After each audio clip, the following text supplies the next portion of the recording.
እንዳታሳልፉ እስከ መጨረሻው ስሙት በጌታ ስም። የእውነት እግዚአብሔር የተናገረኝ ነው የምናገረው። በጌታ ስም እስከ መጨረሻው ስሙት እለምናችኋለሁ። እስከ መጨረሻው ስሙት። ኢትዮጵያ ላይ ስንት ህዝብ ነው ያለው? ይሄ እኮ የምናገረው የሆነ ነገር እኮ አይደለም። እኔ እዚህ ዓለም ላይ ያለው ነገር ማስታወቂያ እየሰራው አይደለም። የምሰራው እኮ ማስታወቂያ አይደለም። የምናገር እኮ እግዚአብሔር ነው የምናገረኝ። እኔ እኮ ከዚህ ጋርና ከደም ተሰጥቼ አይደለም የምናገረው። የምናገረኝ እየተናገርኩ ነው። እባካችሁ እስከ መጨረሻው ስሙት። እግዚአብሔር አንድ ነፍስ በከንቱ እንዲባከን አይፈልግም። አንድ ነፍስ እንዲሞት ፍቃዱም አይደለም። እግዚአብሔር አይለውጥም። እግዚአብሔር ሕያው ነው። እግዚአብሔርን አትሸውዱ። እናንተ አገልጋዮች በእግዚአብሔር ላይ በጣም አመጽ ሰርታችኋል። እግዚአብሔር በእናንተ በጣም ልቡ ቆስሏል። እግዚአብሔር ሲናገረኝ ይህን ልናገር ዘንድ በተደጋጋሚ ጠይቄያለሁ። እግዚአብሔር ሲናገረኝ እንዴት ብዬ ልናገር አልኩት።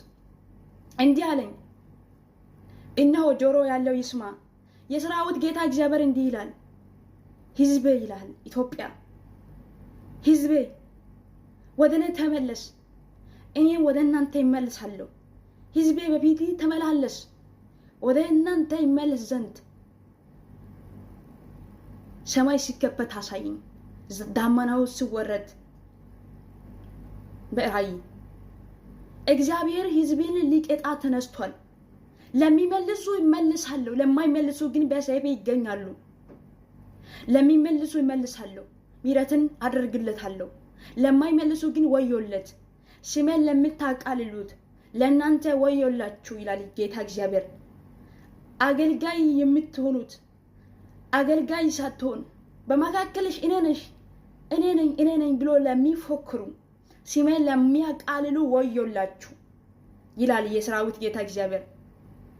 እረኞቹ ስሙት፣ በጎቹን የምታሰማሩት እግዚአብሔር ፍቃድና ሐሳቡ ሳትጠይቁ የገዛ ሐሳብና የገዛ ፍቃድ የምታደርጉት ስሙት።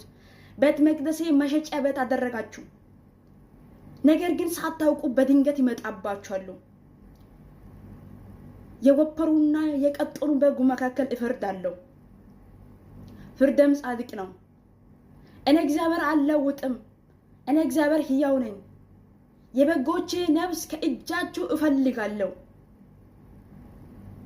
የተናገርኩት ይፈጽማለሁ። የአንደበትሽን ቃልሽን አጸናለሁ ይላል የሰራዊት ጌታ እግዚአብሔር። ከራሴ አይደለም የምናገረው። እግዚአብሔር ተመለስ ወደኔ እያለ ብትሄድ ግን ምን እንደምትሆን ያን ቀን ታያለህ።